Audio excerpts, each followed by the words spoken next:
Antecedentes del libro de la vida verdadera.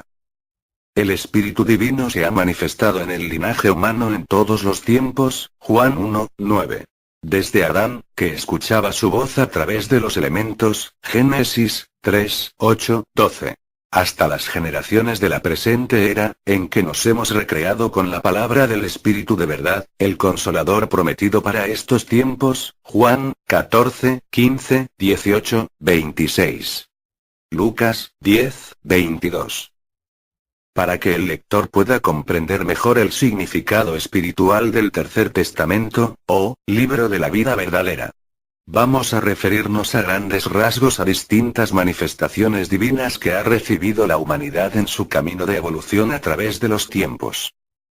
El mayor pecado que pueda cometer el género humano es el de la idolatría, y así se lo reveló el Supremo Hacedor a Moisés desde el primero de los 10 mandamientos, Éxodo 20:3-5. Gedeón, como Moisés en su tiempo, fue elegido por Dios para librar al pueblo de Israel de su más grave esclavitud, la idolatría, Jueces 6:1-40. Y es precisamente por ese motivo cuando, para dar mayor trascendencia a ese acontecimiento leemos: y el Espíritu de Jehová se embistió en Gedeón, Jueces 6:34. Como es de elemental entendimiento, es inconcebible que el Espíritu infinito e inabarcable del Todopoderoso, se introdujera en Gedeón, pero sí se nos dio a entender con toda claridad que por inspiración, fue el mismo Jehová el que nos habló por boca de Gedeón. Éxodo 4:12. Mateo 10:17-20. Tiempo después Ezequiel el portavoz de Jehová, fue enviado para amonestar la rebeldía del pueblo de Israel, a este iluminado así le habló el Todopoderoso: Hijo de hombre, estate sobre tus pies, y hablaré contigo, Ezequiel 2:1. Y entró el Espíritu de Jehová en mí, luego que me habló, y afirmándome sobre mis pies, oí al que me hablaba. Ezequiel 2:2. Cuando el profeta nos describe la forma en que el Espíritu de Dios se le manifiesta, no hay en él duda o titubeo alguno, por el contrario. Hay claridad absoluta, confianza total, firmeza íntegra, equilibrio perfecto, es decir, lo afirmó sobre sus pies. Por eso Dios le permitió vivir los mismos momentos que vivió Moisés cuando le dijo: Ahora pues ve, que yo seré en tu boca, y te enseñaré lo que habrás de hablar. Éxodo 4:12. La escala de Jacob. Una de las manifestaciones divinas que más claramente nos hablan del camino de evolución del espíritu, fue la videncia. Génesis 28:10-14. Soñó una escala que estaba apoyada en la tierra y su extremo tocaba el cielo, y los ángeles de Dios subían y descendían por ella. Jehová que estaba en lo alto le dijo a Jacob: Yo soy Jehová, el Dios de Abraham tu padre, y el Dios de Isaac. La tierra en que estás acostado te la daré a ti y a tu simiente. Y será tu simiente como el polvo de la tierra y te extenderás al occidente y al oriente, y al norte y al mediodía, y todas las familias de la tierra serán benditas en ti y en tu simiente. Génesis 28:10-14. Esa escala simboliza el camino ascendente por el cual deberá elevarse todo espíritu con buenas obras hasta llegar al Creador. Los ángeles que vio Jacob, son los seres espirituales que como mensajeros, guardianes y consejeros, nos acompañan siempre en nuestro camino de evolución. Y un tiempo después, Jesús mismo había de aclarar a la humanidad: de cierto os digo, de aquí en adelante veréis el cielo abierto, y los ángeles de Dios que suben y descienden sobre el Hijo del Hombre. Juan 1:51. Moisés y la ley.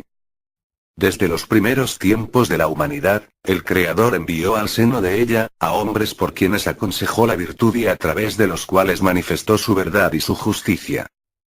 Pero una ley concreta, un precepto divino, claro y conciso, no era conocido. Del seno del pueblo de Israel, Dios hizo surgir a un varón dotado de espíritu fuerte y de gran luz: Moisés. Quien inspiró a su pueblo, lo llenó de esperanza y confianza, encendió la flama de la libertad en él y recibió por mandato divino la ley, en el monte Sinaí, la cual había de regir a todas las naciones de la tierra. La tendencia del hombre a materializar el culto a Dios, ha tenido su origen en los tiempos más remotos. Por ello el Padre claramente habló a Moisés y por su conducto a toda la humanidad. No tendrás dioses ajenos delante de mí, Éxodo 20:3, no te harás imagen ni ninguna semejanza de cosa que esté arriba en el cielo, ni abajo en la tierra, ni en las aguas debajo de la tierra, Éxodo 20:4, no te inclinarás a ellas, ni las honrarás. Porque yo soy Jehová vuestro Dios, Éxodo 20:5. Y después, ratificó lo anterior. No haréis para vosotros ídolos, ni escultura, ni os levantaréis estatua, ni pondréis en vuestra tierra piedra pintada para inclinaros a ella, porque yo soy Jehová vuestro Dios. Levítico 26:1. Y el Mesías lo confirmó al decir: Dios es espíritu. Y es necesario que le adoren en espíritu y en verdad. Juan 4:24. La ley que el Padre nos entregara en aquel tiempo, fue confirmada por Jesús y condensada en estos dos preceptos. Amarás al Señor tu Dios de todo tu corazón y de toda tu alma y de toda tu mente. Y amarás a tu prójimo como a ti mismo.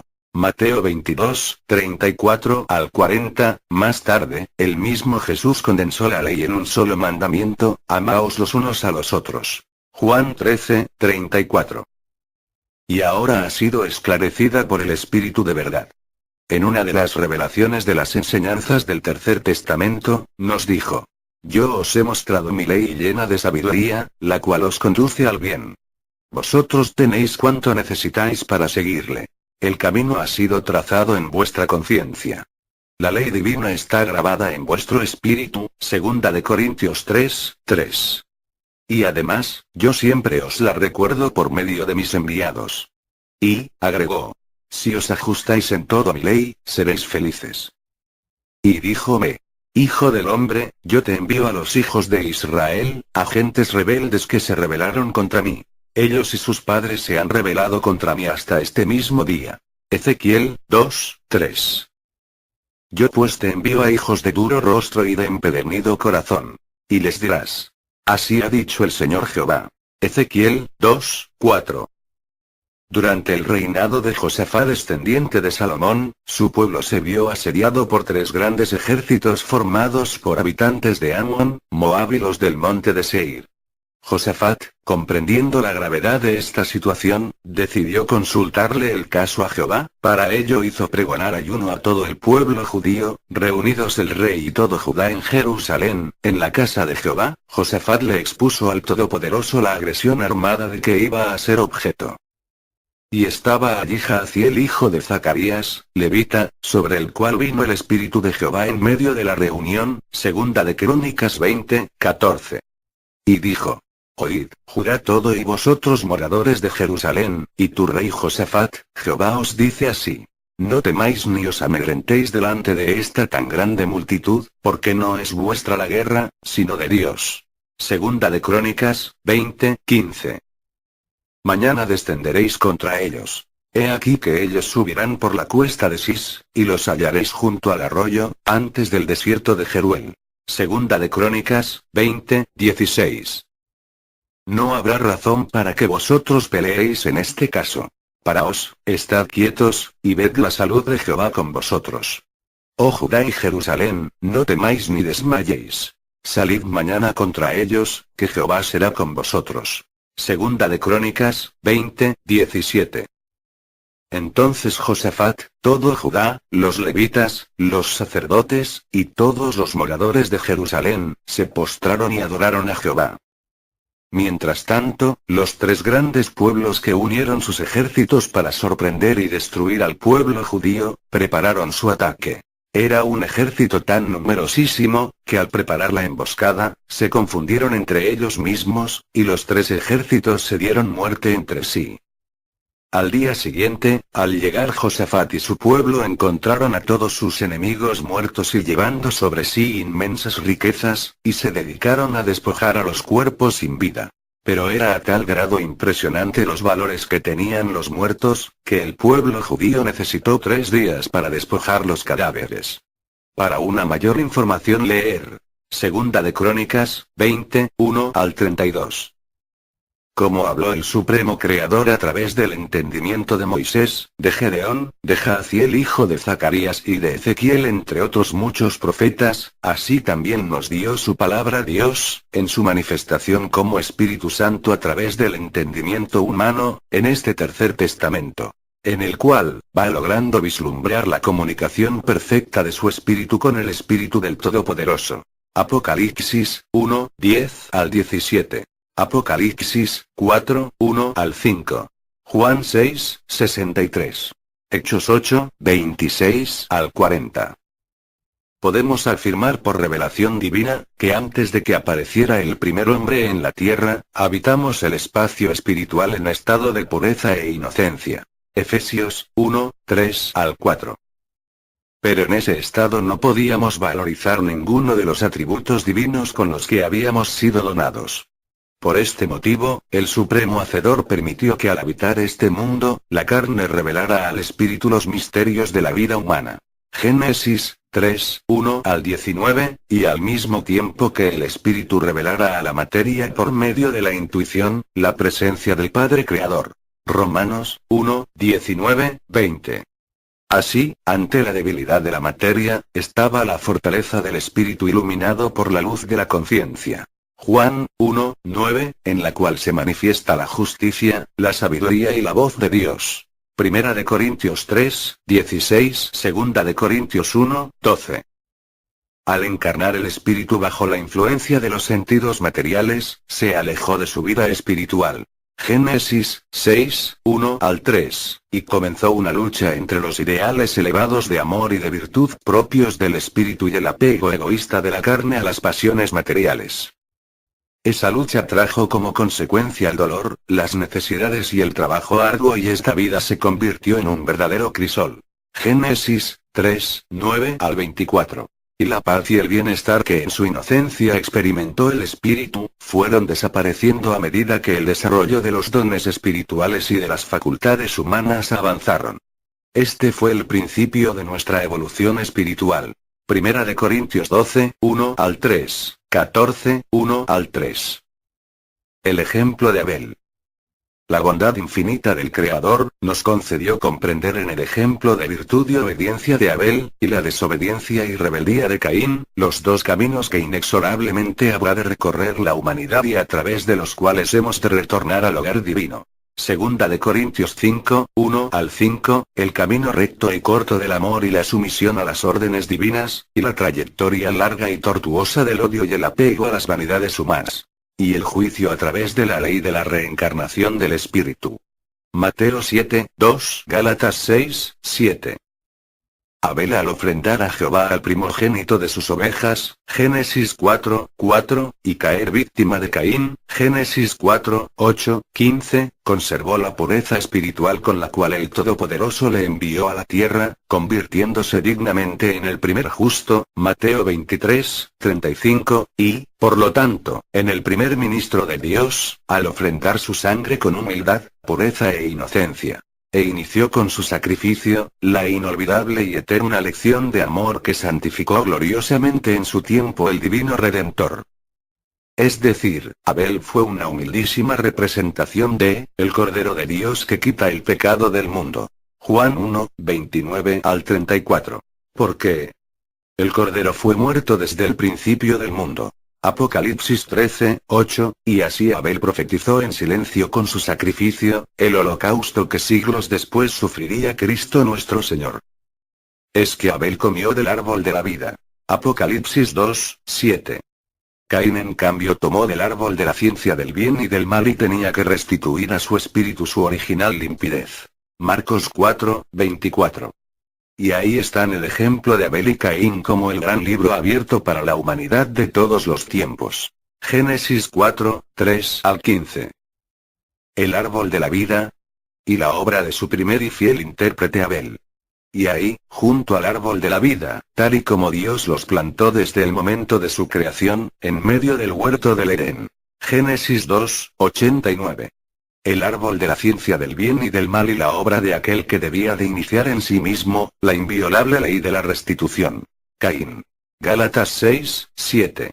Mateo 7, 2. Santiago 2 al 26. Apocalipsis 2, 23, 20, 12, 22, 12. El árbol de la vida representa a Dios, con su caudal inabarcable de virtudes y atributos eternos, que por nuestros pecados y adulterios, no hemos dejado florecer en nuestro espíritu. Juan 6, 63. Juan 15, 4 y 5. El árbol de la ciencia del bien y del mal, representa al mundo en que vivimos, al César, a nuestra vida humana. Con todas sus necesidades y flaquezas, con todas sus pobrezas. Juan 15, 6 y 7. Pero, ¿cuál es la actitud del Creador respecto al árbol de la vida y al árbol de la ciencia, del bien y del mal? Porque ciertamente la presencia del autor de la vida es ininterrumpida en toda la creación. Sin embargo, de estos dos árboles sembrados en medio del paraíso. Génesis 2, 8 y 9. Es el árbol de la ciencia del bien y del mal, el que más necesita de la protección del amor de Dios, porque en él buscan refugio todos los desobedientes a la palabra y mandatos del Creador. Todos los que estamos enfermos del espíritu. Lo mismo sucede en una familia de varios hijos, si uno se encuentra gravemente enfermo. Sus padres, sin desatender al resto de la familia, se consagran al paciente que más los necesita en ese momento, porque los que están sanos no necesitan médicos sino los que están enfermos. Lucas 5, 31. Así ha sucedido desde el principio de la humanidad, y aún así acontece hasta nuestros días. Pero, mientras tanto, ¿qué acontece en torno al árbol de la vida? ¿Qué inspira, entusiasma y enaltece a quienes se alimentan de sus frutos que dan la vida eterna? Para ellos todo es gozo, felicidad y paz, su vida es semejante a la que viven las 99 ovejas de la hermosa parábola de Jesús. Lucas 15, 1 al 7. Pero estas ovejas, así como los justos que viven a la sombra del árbol de la vida, han encontrado como Abel el camino, Juan 14, 6, que conduce al templo del Supremo Creador. Génesis 4, 3 y 4. Apocalipsis 2, 7, y no se pierden del sendero porque su pastor va delante de ellas. Y las ovejas le siguen, porque conocen su voz. Juan 10, 4, y esa voz, siempre presente en el templo del Espíritu Santo. Primera de Corintios 3, 16, 6, 19. Y les dice amorosamente a sus ovejas: Yo soy el buen pastor y conozco mis ovejas, y las mías me conocen. Juan 10, 5 al 17. Sin embargo, ¿será posible encontrar la revelación que nos indique que Dios protege al árbol de la ciencia del bien y del mal? La respuesta es afirmativa. Porque no hará nada el Señor Jehová, sin que revele su secreto a sus siervos los profetas. Amós 3, 7.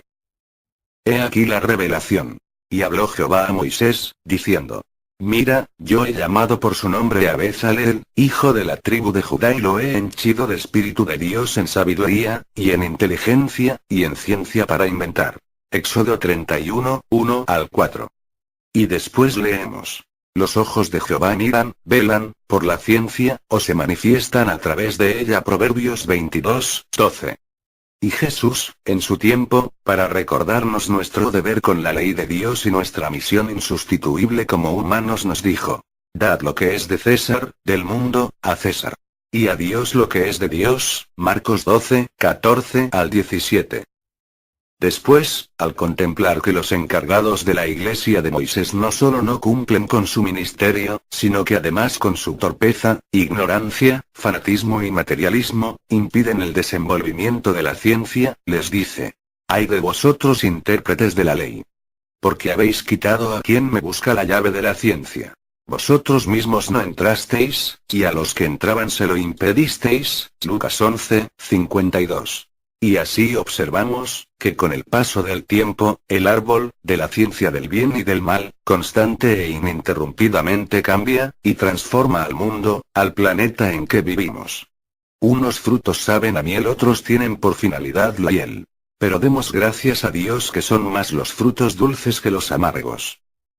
¿Qué acontecerá, cuando la humanidad se libre de su fanatismo religioso, de su ignorancia, de su idolatría, de su materialismo, y plena de espiritualidad, rebosante de amor y de ternura, busque con ansiedad en el templo de su corazón? 1 Corintios 3, 16, los frutos eternos del árbol de la vida.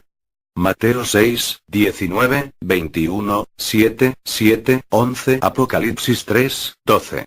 ¿Qué respuesta nos reserva al respecto el Divino Redentor? La respuesta está escrita en nuestro corazón, y son estas palabras. A la verdad la mies es mucha, mas los obreros son pocos. Mateo 9, 37. Rogad, pues, al Señor, que envíe más obreros a su mies. Mateo 9, 38. Noé y el pacto.